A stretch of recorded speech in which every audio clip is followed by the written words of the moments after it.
रात के 3 बज रहे थे। न्यूयॉर्क सिटी की एक पुरानी लैब में एक आदमी अकेला बैठा था। बाहर बिजली कड़क रही थी, लेकिन वो आदमी उस बिजली से नहीं डरा। वो था निकोला टेस्ला। उसी ने तो बिजली को काबू करना दुनिया को सिखाया था। लेकिन उस रात वो भी डर गया।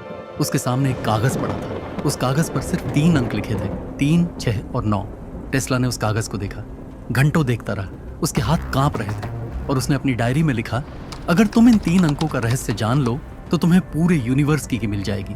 ये टेस्ला के असली शब्द हैं। लेकिन सवाल ये है, आखिर 3, 6 और 9 में ऐसा क्या था जिसने एक जीनियस की रातों की नींद छीन ली? टेस्ला कोई साधारण इंसान नहीं था। ये वो इंसान था जिसके दिमाग में पूरी मशीन्स पहले से बनी बनाई दिखती थी, बिना किसी ड्राइंग के। और इस इंसान को सिर्फ 3 नंबरों ने झुका दिया था। वो होटल के कमरे में घुसने से पहले इमारत के चक्कर 3 बार लगाता था। वो खाने से पहले अपने नैपकिन को 3 बार फोल्ड करता था। वो किसी भी काम को 3 के मल्टीपल में ही करता था। लोग उसे पागल समझते थे। आज हम उसी रहस्य को खोलने जा रहे हैं। वो रहस्य जिसे टेस्ला ने ढूंढा था, लेकिन शायद पूरी तरह कह नहीं पाया।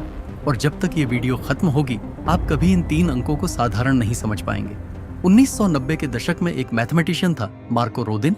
उसने एक थ्योरी दी जिसे आज वॉर्टेक्स मैथमेटिक्स कहते हैं। उसने कहा 1 से 9 तक के नंबर्स असल में एक टॉरस, एक डोनट शेप पर एग्जिस्ट करते हैं। और इस टॉरस में 3, 6 और 9 वो एक्सिस हैं जिसके चारों तरफ बाकी सब घूमता है। ये सुनने में अजीब लगता है, लेकिन जब आप उस वॉर्टेक्स डायग्राम को देखते हैं, जब आप उन नंबर्स को एक सर्कल पे प्लॉट करते हैं और उनके पैटर्न्स को लाइन से जोड़ते हैं, तो जो शेप बनती है वो किसी लिविंग ऑर्गेनिज्म की तरह दिखती है। वो एक टोरस बनाता है, वही शेप जो डीएनए की होती है, वही शेप जो एक गैलेक्सी की होती है। टेस्ला को यही दिखा था।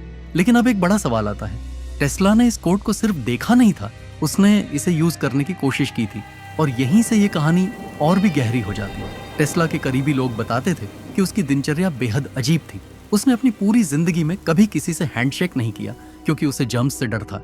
लेकिन असल में उसके नोट्स में लिखा मिला 2 लोगों का फिजिकल कांटेक्ट एक एनर्जी ट्रांसफर है जिसे मैं कंट्रोल नहीं कर सकता। लोग कहते थे ये OCD है, जो कि एक मेंटल इलनेस है। लेकिन टेस्ला का जवाब था, मैं पागल नहीं हूँ, मैं एक पैटर्न देख रहा हूँ जो तुम नहीं देख सकते। 1901 में टेस्ला ने न्यूयॉर्क के शोरहैम में एक टावर बनाना शुरू किया। उसका नाम था वार्डनक्लिफ टावर। टेस्ला का क्लेम था, मैं इस टावर से पूरी दुनिया को फ्री वायरलेस एनर्जी दे सकता हूँ, हर शहर, हर देश, बिना किसी वायर के। टेस्ला ने कहा अर्थ खुद एक जायंट कंडक्टर है और उसकी अपनी एक रेजोनेंट फ्रीक्वेंसी है। वो फ्रीक्वेंसी थी 7.83 हर्ट्ज। आज इसे शूमन रेजोनेंस कहते हैं। टेस्ला की थ्योरी थी कि अगर तुम इस फ्रीक्वेंसी को 3, 6, 9 के मल्टीपल्स में एम्पलीफाई करो तो तुम अर्थ के इलेक्ट्रोमैग्नेटिक फील्ड को एक जायंट पावर ग्रिड की तरह यूज कर सकते हो। लेकिन फिर JP मॉर्गन ने फंडिंग रोक दी, क्योंकि मॉर्गन ने पूछा अगर एनर्जी फ्री होगी तो मीटर कहाँ लगाएंगे, पैसे कैसे कमाएंगे? और टेस्ला के पास इस सवाल का कोई जवाब नहीं था, क्योंकि उसके लिए एनर्जी हमेशा फ्री थी। वार्डनक्लिफ टावर को तोड़ दिया गया। टेस्ला का सबसे बड़ा एक्सपेरिमेंट अधूरा रह गया। लेकिन उसके नोट्स में वो सब कुछ था जो उसने डिस्कवर किया था। और उन नोट्स में बार बार एक ही पैटर्न था, 3, 6 और 9। टेस्ला ने कहा आइंस्टाइन ने जो ईथर थ्योरी रिजेक्ट की वो गलत था। आज क्वांटम फिजिक्स उसी फील्ड को क्वांटम फील्ड कहती है। आज स्ट्रिंग थ्योरी कहती है कि यूनिवर्स वाइब्रेशन से बना है। आज साइमेटिक्स शो करती है कि साउंड वाइब्रेशंस जियोमेट्रिक पैटर्न्स बनाती हैं और वो पैटर्न्स 3, 6, 9 की सिमेट्री फॉलो करते हैं। टेस्ला ने ये सब 100 साल पहले कह दिया था। टेस्ला के पेटेंट्स को देखिए, उसका AC मोटर 3 फेज सिस्टम पर काम करता है। उसका टेस्ला कॉइल रेजोनेंट फ्रीक्वेंसी पर काम करता है। उसका मैग्नीफाइंग ट्रांसमीटर जो वार्डनक्लिफ टावर में था वो 3 स्पेसिफिक फ्रीक्वेंसीज पर ऑपरेट करता था। टेस्ला ने एक बार कहा था, मेरी इन्वेंशंस मेरी नहीं है, मैं सिर्फ एक रिसीवर हूँ, यूनिवर्स मुझसे बोलता है और वो हमेशा एक ही लैंग्वेज में बोलता है। अब एक और डायमेंशन खोलते हैं। दुनिया की सबसे पुरानी civilisations Egypt, Mesopotamia, India, Greece, इन सब ने एक चीज कॉमन बताई। उन्होंने कहा यूनिवर्स एक मैथमेटिकल लैंग्वेज में लिखा है। ग्रीक्स ने इसे सेक्रेड जियोमेट्री कहा, इंडियंस ने इसे यंत्रा कहा, इजिप्शियंस ने इसे अपने पिरामिड्स में एनकोड किया। और इस सेक्रेड जियोमेट्री का सबसे फंडामेंटल एलिमेंट था फ्लावर ऑफ लाइफ। ये एक जियोमेट्रिक पैटर्न है जो 19 सर्कल्स से बनता है और इन सर्कल्स के इंटरसेक्शंस पर जो पॉइंट्स बनते हैं वो सब 3, 6 और 9 की सिमेट्री फॉलो करते हैं। 7 जनवरी 1943, New York city, hotel New Yorker, room 3327। Nikola Tesla अकेला मरा। उसके पास कुछ था तो बस उसके नोट्स, और यही वो चीज थी जो उसकी मौत के कुछ ही घंटों के अंदर गायब हो गई। FBI के डॉक्यूमेंट्स बताते हैं कि टेस्ला की मौत की खबर मिलते ही US गवर्नमेंट के एजेंट्स उस होटल रूम में पहुंच गए थे। उन्होंने सब कुछ ले लिया। ऑफिशियल रीजन दिया गया नेशनल सिक्योरिटी। लेकिन सवाल यह है, एक साइंटिस्ट के पर्सनल नोट्स में ऐसा क्या था जो नेशनल सिक्योरिटी के लिए खतरा था? क्या वो सिर्फ इलेक्ट्रिकल डायग्राम्स थे, या उन नोट्स में कुछ और था, कुछ ऐसा जो दुनिया को बदल सकता था? क्योंकि वो पेपर्स आज तक पब्लिकली रिलीज नहीं हुए। 1943 वही साल जब टेस्ला मरा।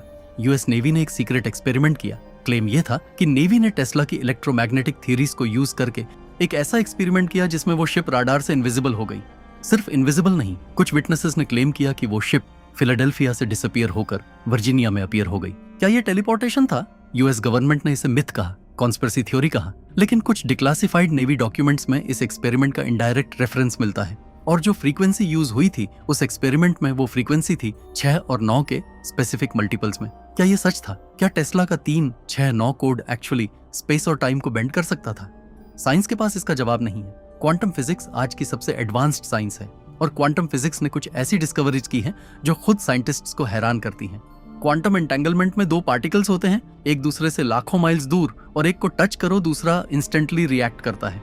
आइंस्टीन ने इसे spooky action at a distance कहा था। उसे ये पसंद नहीं था, उसे लगा ये इम्पॉसिबल है, लेकिन ये रियल है। और इस एंटेंगलमेंट का पैटर्न जब साइंटिस्ट ने इसे मैथमेटिकली मॉडल किया तो जो नंबर्स निकले वो थे 3, 6 और 9 के मल्टीपल्स। टेस्ला की डायरी में एक एंट्री है। उसने लिखा, मैंने आज एक ऐसा डिवाइस डिजाइन किया है जो किसी भी ह्यूमन को उसकी ओरिजिनल एनर्जी स्टेट में वापस ले जा सकता है। ये डिजीज को रिवर्स करेगा। उसने इस डिवाइस को नाम दिया द टेस्ला स्कोप। ये डिवाइस कभी नहीं बनी क्योंकि उससे पहले ही उसकी फंडिंग खत्म हो गई। उसके एनिमीज ने उसे डिस्ट्रॉय करने की कोशिश की और अंत में उसके सारे पेपर्स गायब हो गए। क्या ये डिवाइस सच में पॉसिबल थी? कमेंट में जरूर बताएं। अब सिर्फ 3 और 6 को देखते हैं।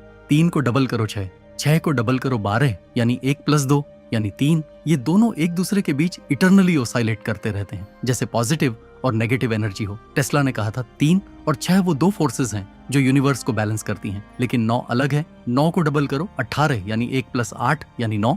9 को फिर डबल करो 36 यानी 3 + 6 यानी 9। 9 हमेशा 9 रहता है। लेकिन यह सिर्फ नंबर्स की कहानी नहीं है, ये नेचर की कहानी है। एक सर्कल को लीजिए, उसके कितने डिग्रीज होते हैं? 360, और 3 + 6 + 0 = 9। एक ट्रायंगल के एंगल्स का सम 180 डिग्रीज। 1 + 8 + 0 = 9। Hexagon 720 degrees. 7 + 2 + 0 = 9। उसने कहा 9 is the universe itself. Tesla की जिंदगी के आखिरी दिनों में जब वो अकेला था, जब उसके पास पैसे नहीं थे, जब दुनिया उसे भूल चुकी थी, तब भी वो एक सवाल पर काम करता रहा। उसने अपनी डायरी में लिखा, मैं एक रिसीवर हूँ, ये यूनिवर्स एक ट्रांसमीटर है और जो सिग्नल वो भेज रहा है वो सिग्नल 3, 6, 9 में एनकोड है।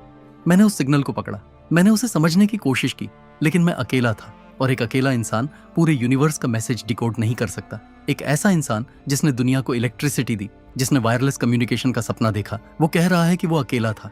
टेस्ला की जिंदगी एक ट्रेजेडी थी। उसने दुनिया को इतना दिया और दुनिया ने उसे क्या दिया? अकेलापन। थॉमस एडिसन ने उसके साथ धोखा किया। जेपी मॉर्गन ने उसके सपनों को पैसों की तराजू पर तौला। गुग्लियल्मो मार्कोनी ने उसकी रेडियो इन्वेंशन का क्रेडिट ले लिया और अंत में उसके सारे पेपर्स, वो पेपर्स जिनमें शायद यूनिवर्स का सबसे बड़ा रहस्य था, किसी गवर्नमेंट की तिजोरी में बंद हो गए। लेकिन टेस्ला ने एक बात कही थी जो शायद उसकी सबसे इंपॉर्टेंट बात थी। उसने कहा, at day science begins to study non physical phenomena, it will make more progress in 1 decade than in all the previous centuries of its existence. वो दिन आ रहा है। Quantum physics non physical phenomena study कर रही है। Neuroscience consciousness को समझने की कोशिश कर रही है। मैथमेटिक्स के नए ब्रांचेस ऐसे पैटर्न्स खोज रहे हैं जो फिजिकल वर्ल्ड से परे हैं। टेस्ला का वो दिन आ रहा है। उस लैंग्वेज को कोई पढ़ सकता था तो वो था निकोला टेस्ला, और अगर वो लैंग्वेज आज भी एग्जिस्ट करती है तो वो आपके अंदर भी है। निकोला टेस्ला ने एक सुंदर वाक्य कहा, if you only knew the magnificence of the 3, 6 and 9 then you would have a key to the universe.